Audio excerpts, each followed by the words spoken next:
ನಮಸ್ಕಾರ ವೀಕ್ಷಕರೇ, ಇದು ಶಿವಾರಾಧನೆ ಕಾರ್ಯಕ್ರಮ. ನಮ್ಮ ಸುತ್ತಮುತ್ತಲಿರುವ ಪ್ರತಿಯೊಂದು ಶಿವನ ದೇವಸ್ಥಾನಗಳ ಬಗ್ಗೆ ಮಾಹಿತಿಯನ್ನು ನೀಡುವ ವಿಶೇಷ ಕಾರ್ಯಕ್ರಮಕ್ಕೆ ತಮಗೆಲ್ಲರಿಗೂ ಸ್ವಾಗತ ಸುಸ್ವಾಗತ.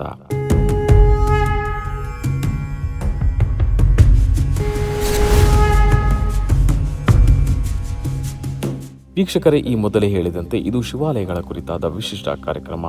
ಇಲ್ಲಿ ನಾವು ಯಾವುದೇ ಶಿವನ ದೇವಸ್ಥಾನ ಇರಲಿ, ಅದರ ಇತಿಹಾಸ, ಮಹಿಮೆ, ಪವಾಡಗಳು, ಅಲ್ಲಿನ ವಿಶೇಷತೆಗಳು, ಪೂಜೆಗಳು, ಜಾತ್ರಾ ಮಹೋತ್ಸವಗಳು ಏನೇ ಇರಲಿ ಅದರ ಸಂಪೂರ್ಣ ಮಾಹಿತಿಯನ್ನು ನೀಡುತ್ತೇವೆ. ಇಂದಿನ ಸಂಚಿಕೆಯಲ್ಲಿ ಶಿವಮೊಗ್ಗ ಜಿಲ್ಲೆಯ ಭದ್ರಾವತಿ ತಾಲೂಕಿನಲ್ಲಿರುವ ಒಂದು ಶಿವಾಲಯವನ್ನು ನಿಮಗೆ ತೋರಿಸಲಿದ್ದೇವೆ. ಇಲ್ಲಿ ಶಿವಾಲಯ ಯಾವುದಕ್ಕೆ ಪ್ರಸಿದ್ಧ, ಇಲ್ಲಿನ ಪವಾಡಗಳೇನು, ಇಲ್ಲಿನ ರಹಸ್ಯಗಳೇನು, ಇಲ್ಲಿನ ನಿಗೂಢಗಳೇನು ಎಂಬುದನ್ನು ಒಂದೊಂದಾಗಿ ತಿಳಿಯೋಣ.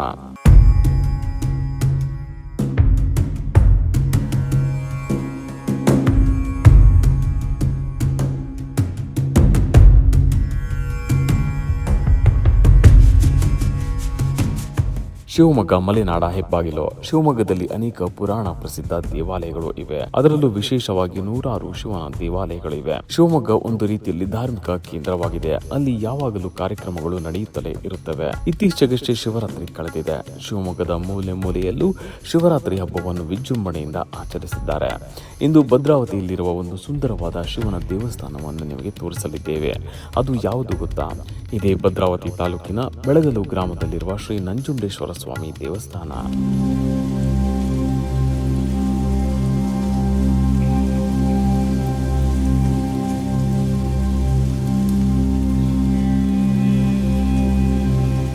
ಬೆಳಗಲು ಗ್ರಾಮದಲ್ಲಿರುವ ಈ ಶಿವಾಲಯ ಸುತ್ತಮುತ್ತ ಊರುಗಳಲ್ಲಿ ಬಹಳ ಪ್ರಸಿದ್ಧಿಯನ್ನು ಪಡೆದಿದೆ.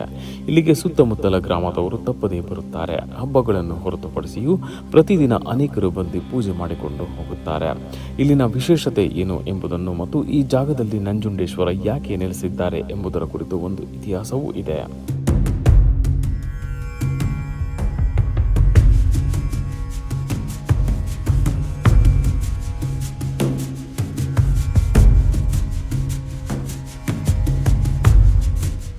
ದೇವಸ್ಥಾನದ ಅರ್ಚಕರು ಹೇಳುವ ಪ್ರಕಾರ ಈ ಹಿಂದೆ ನಂಜುಂಡೇಶ್ವರ ದೇವಸ್ಥಾನಕ್ಕೆ ಪಾದಯಾತ್ರೆ ಮಾಡುವಾಗ ಭಕ್ತರು ಹಲವು ಕಾರಣಗಳಿಂದ ಮುಂದಕ್ಕೆ ಹೋಗಲು ಸಾಧ್ಯವೇ ಆಗಲಿಲ್ಲವಂತೆ. ಆದರೆ ಯಾವುದಕ್ಕೂ ಧೈರ್ಯಗೆಡದ ಅವರು ಶಿವನ ಮೇಲೆ ಭಾರ ಹಾಕಿ ಆ ರಾತ್ರಿ ಅಲ್ಲಿಯೇ ತಂಗಿದ್ದರಂತೆ. ಅಂದು ಮಧ್ಯರಾತ್ರಿ ಅದೇ ಗುಂಪಿನಲ್ಲಿರುವ ಒಬ್ಬರ ಕನಸಿನಲ್ಲಿ ಬಂದು ನಂಜುಂಡೇಶ್ವರನ್ನೇ ಮಾತನಾಡಿದ ಹಾಗಾಯಿತಂತೆ. ಆ ಜಾಗದಲ್ಲಿ ತಾನು ಉದ್ಭವವಾಗಿದ್ದು ತನಗಾಗಿ ದೇವಸ್ಥಾನ ನಿರ್ಮಿಸುವಂತೆ ಕನಸಲ್ಲಿ ಬಂದು ಹೇಳಿದ್ದರಂತೆ. ಹಾಗೆಯೇ ಬೆಳಗ್ಗೆ ಅವರೆಲ್ಲ ಪೂಜೆ ಮಾಡಿ ಮುಂದೆ ಸಾಗಿದರಂತೆ. ಹೌದು ವೀಕ್ಷಕರೇ, ಅಂದಿನ ಕಾಲದಲ್ಲಿ ದೇವರು ಅಥವಾ ದೇವರ ಹೆಸರಲ್ಲಿ ಕನಸುಗಳು ಬರುತ್ತಿದ್ದು ಆ ಕನಸನ್ನು ನಿಜವಾಗಿಸುವ ನಿಟ್ಟಿನಲ್ಲಿ ಅನೇಕ ದೇವಸ್ಥಾನಗಳು ನಮ್ಮ ಮುಂದೆ ಇವೆ. ಅಂತಹದರಲ್ಲಿ ನಮ್ಮ ಬೆಳಗಲು ದೇವಸ್ಥಾನವು ಒಂದು. ಶ್ರೀ ನಂಜುಂಡೇಶ್ವರ ಸ್ವಾಮಿ ಉದ್ಭವ ಮೂರ್ತಿ. ಇದು ಯಾತ್ರಾರ್ಥಿಗಳಿಗೋಸ್ಕರ ಇಲ್ಲಿ ಉದ್ಭವ ಆಗಿರೋದು. ಶ್ರೀ ನಂಜನಗೂಡಿಗೆ ಹೋಗೋ ಯಾತ್ರಾರ್ಥಿಗಳಿಗೋಸ್ಕರ ಉದ್ಭವ ಆಗಿರೋದು. ಹಿಂದೆ ಇಲ್ಲಿ ಮಾರ್ಗ ಮಧ್ಯೆ ಯಾತ್ರಾರ್ಥಿಗಳು ಹೋಗಕ್ಕಾರೆ ಅವರಿಗೆ ಮುಂದೆ ಹೋಗೋಕ್ಕಾಗಲಿಲ್ಲ. ಆ ಟೈಮ್ನಲ್ಲಿ ಅವರು ಇಲ್ಲೇ ಉಳ್ಕೊಂಡಾಗ ಅವರ ಕನಸಲ್ಲಿ ಬಂದು ನಾನು ಉದ್ಭವ ಆಗಿದ್ದೀನಿ, ನೀವು ಇಲ್ಲಿ ಪೂಜೆ ಮುಗಿಸ್ಕೊಂಡು ಹೋಗ್ರಿ ಅಂತ ಹೇಳ್ದಂಗೆ ಆವಾಗ ಅವರು ಪೂಜೆ ಮುಗಿಸ್ಕೊಂಡು ಹೋಗಿದ್ದಾರೆ. ಇದಲ್ಲದೆ ಅಲ್ಲಿ ಮತ್ತೊಂದು ಆಶ್ಚರ್ಯಕರ ಘಟನೆಯೂ ನಡೆದಿದೆ. ಅದೇ ಊರಿನ ಮುಖ್ಯಸ್ಥರ ಮನೆಗೆ ಒಂದು ಹಸು ಬಂದು ಪ್ರತಿದಿನ ಒಂದೇ ಜಾಗದಲ್ಲಿ ನಿಲ್ಲುತ್ತಿತ್ತಂತೆ. ಇದನ್ನು ಗಮನಿಸಿದ ಆ ಯಜಮಾನ ಯೋಚನೆಗೆ ಬಿದ್ದು ಆ ವ್ಯಕ್ತಿ ಕನಸಲ್ಲೂ ಕೂಡ ನಂಜುಂಡೇಶ್ವರ ಬಂದಿದ್ದರಂತೆ. ಈ ಬಗ್ಗೆಯೂ ಹೇಳಿದ್ದಾರೆ, ಕೇಳಿ. ಈ ಊರಲ್ಲಿ ಒಂದು ಹಸು ಇಲ್ಲಿಗೆ ಮೇಯಕ್ಕೆ ಬಂದಾಗ ಇಲ್ಲಿ ಒಂದು ಬೆಳೆ ಸಂಧಿಯಲ್ಲಿ ಬಂದ್ಬಿಟ್ಟು ಬೆಟ್ಟ ಭೂಮಿ ಅಲ್ಲಿ ಬಂದು ಹಸು ಹಾಲು ಕರೆಯೋದು. ಮನೆಯಲ್ಲಿ ಹಾಲು ಕರೆಯೋಕ್ಕೆ ಹೋದರೆ ಮನೆಯಲ್ಲಿ ಹಾಲೇ ಕೊಡ್ತಾ ಇರಲಿಲ್ಲ. ಇದು ಯಾಕೆ ಕೊಡ್ತಾ ಇಲ್ಲ ಅಂತ ಹೇಳ್ಬಿಟ್ಟು ಅವರು ಆ ಆಕಳನ್ನು ಫಾಲೋ ಮಾಡ್ಕೊಂಡು ಬಂದಾಗ ಈ ಹಾಲು ಇಲ್ಲಿ ಕರೆಯೋದು.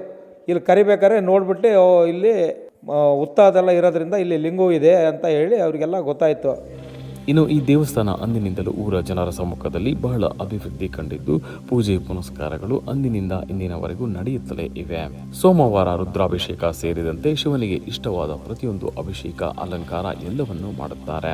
ಇದೇ ದೇವಸ್ಥಾನಕ್ಕೆ ಬೆಂಗಳೂರಿನಿಂದಲೂ ಸಹ ಒಬ್ಬರು ಬಂದಿದ್ದರು. ಅವರ ಮನೆ ದೇವರಾದ ನಂಜುಂಡೇಶ್ವರನ ಪೂಜೆ ಮಾಡಲು ಇಲ್ಲಿಗೆ ಬಂದಿದ್ರಂತೆ. ನಾವು ಬೆಂಗಳೂರಲ್ಲಿರೋದು, ತಾಯಿ ಮನೆ ಶಿವಮೊಗ್ಗ, ನಮ್ಮ ಮನೆಯವರೂರು ಬೀರ್ನಳ್ಳಿ ಅಂತ.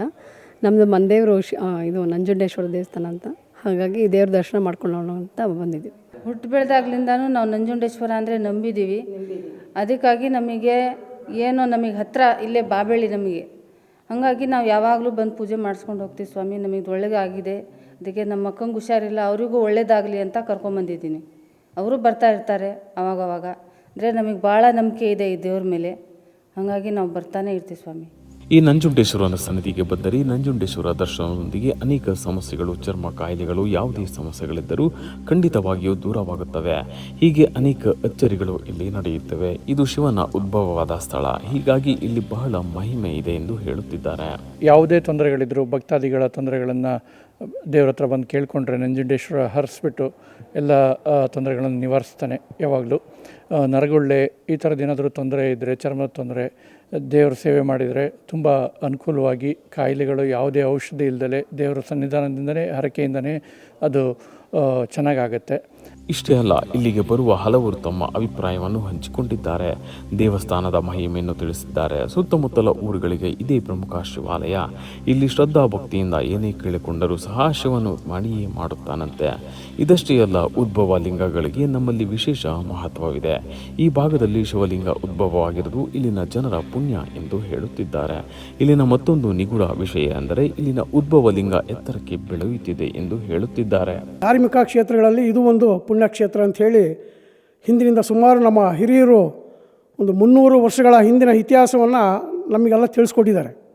ಬಹುಶಃ ಈ ದೇವಸ್ಥಾನ ಪ್ರಾರಂಭ ಆಗಿದ್ದನ್ನು ನಾವು ನೋಡ್ತಾ ಹೋದರೆ ಮೊದಲು ಒಂದು KG ಕಲ್ಲಿನ ಗಾತ್ರದಲ್ಲಿ ನಮ್ಮ ಲಿಂಗು ಉದ್ಭವ ಆಗಿತ್ತಿಲ್ಲಿ. ಈಗ ಇದು ದೊಡ್ಡ ಗಾತ್ರದಲ್ಲಿ ಬೆಳೆದು ಇವತ್ತು ನೀವೇ ಸಹ ಕಣ್ಣಾರೆ ನೀವೆಲ್ಲ ನೋಡಿದ್ದೀರಿ. ಇಷ್ಟು ಎತ್ತರವಾಗಿ ಈ ನಮ್ಮ ಲಿಂಗು ಬೆಳೆದಿದೆ ಅಂತಂದರೆ ಈ ಕ್ಷೇತ್ರದ ಒಂದು ಮಹಿಮೆ ಅಂಥೇಳಿ ನಾವೆಲ್ಲ ಭಾವಿಸ್ಕೊಂಡು ಬರ್ತಾಯಿದ್ದೀವಿ. ಕಾರಣ ಇಡೀ ರಾಜ್ಯದಲ್ಲೇ ಉದ್ಭವ ಮೂರ್ತಿಗಳನ್ನು ನಾವು ನೋಡ್ತಕ್ಕಂಥದ್ದು ಭಾಳ ಅಪರೂಪ. ಅಂಥ ಒಂದು ಉದ್ಭವ ಮೂರ್ತಿ ನಮ್ಮ ಈ ಕ್ಷೇತ್ರದಲ್ಲಿ ನೆಲೆಗೊಂಡಿದೆ ಅಂದರೆ ನಮ್ಮ ಈ ಜಿಲ್ಲೆಯ, ನಮ್ಮ ರಾಜ್ಯದ ಒಂದು ನಮ್ಮೆಲ್ಲರ ಸೌಭಾಗ್ಯ ಅಂತೇಳಿ ನಾನು ಭಾವಿಸ್ತಾ ಇದ್ದೀನಿ. ಈಗ ನಮ್ಮವರು ಹೇಳಿದ ಹಾಗೆ ಎಲ್ಲ ರೀತಿಯಲ್ಲೂ ಕೂಡ ಕೆಲವರಿಗೆ ಅನಾನುಕೂಲ ಆಗಿರೋದನ್ನು ಒಳ್ಳೇದು ಮಾಡಿಕೊಟ್ಟಿದೆ ದೇವರು. ಆಮೇಲೆ ಪ್ರತಿ ಸೋಮವಾರನೂ ಕೂಡ ರುದ್ರಾಭಿಷೇಕ ಮಾಮೂಲು ನಡೆಯುತ್ತೆ. ಜಾತ್ರೆಯಲ್ಲಿ ಲಕ್ಷಾಂತರ ಮಂದಿಗಳು ಬಂದು ಜಾತ್ರೆಯಲ್ಲಿ ಭಾಗವಹಿಸ್ತಾರೆ. ಇನ್ನು ದೇವಸ್ಥಾನದ ಪರಿಸರ ಅಚ್ಚುಕಟ್ಟಾಗಿ ಸ್ವಚ್ಛವಾಗಿದೆ. ಯಾವಾಗಲೂ ಶಾಂತವಾಗಿರುವ ಈ ದೇವಸ್ಥಾನದ ಆವರಣದಲ್ಲಿ ಒಂದು ಶಾಲೆಯೂ ಕೂಡ ಇದೆ. ಶಾಲೆಯ ಮಕ್ಕಳು ಸಹ ಆಗಾಗ ದೇವಸ್ಥಾನಕ್ಕೆ ಬಂದು ದೇವರ ಆಶೀರ್ವಾದ ಪಡೆಯುತ್ತಾರೆ. ಶಿವನಲ್ಲಿ ಮಕ್ಕಳಿಗೆ ತಾವು ಉತ್ತಮವಾದ ಜ್ಞಾನ ನೀಡುವಂತೆ ಕೇಳಿಕೊಳ್ಳುತ್ತಾರೆ.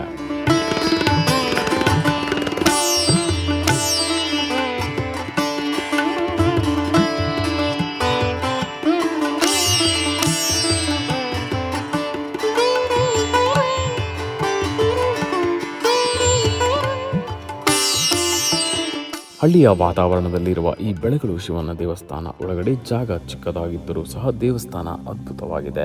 ಪಕ್ಕದಲ್ಲಿ ಅಮ್ಮನವರು ಕೂಡ ನೆಲೆಸಿದ್ದಾರೆ. ಗರ್ಭಗುಡಿಯಲ್ಲಿನ ಶಿವನ ವಿಗ್ರಹ ಎಷ್ಟು ನೋಡಿದರೂ ಸಾಲದು, ಅಷ್ಟು ಸುಂದರವಾಗಿದ್ದಾನೆ ನಂಜುಂಡೇಶ್ವರ ಸ್ವಾಮಿ. ನೀವೇನಾದರೂ ಭದ್ರಾವತಿ ಕಡೆಗೆ ಹೋದಾಗ ಖಂಡಿತವಾಗಿಯೂ ಬೆಳಗಲು ಕ್ಷೇತ್ರಕ್ಕೆ ಭೇಟಿ ನೀಡಿ ಶ್ರೀ ನಂಜುಂಡೇಶ್ವರ ಸ್ವಾಮಿಯ ಆಶೀರ್ವಾದವನ್ನು ಪಡೆದುಕೊಳ್ಳಿ. ಇದೇ ರೀತಿ ನಿಮ್ಮ ಊರು ಗ್ರಾಮಗಳಲ್ಲಿ ವಿಶೇಷ ಮಹಿಮಾನ್ವಿತ ದೇವಸ್ಥಾನಗಳು ಇದ್ದರೆ ನಮ್ಮನ್ನು ಸಂಪರ್ಕಿಸಿ, ಅದನ್ನು ಚಿತ್ರೀಕರಿಸಿ ನಾವು ಪ್ರಸಾರ ಮಾಡುತ್ತೇವೆ. ಮೊಬೈಲ್ ಸಂಖ್ಯೆ 7411372355.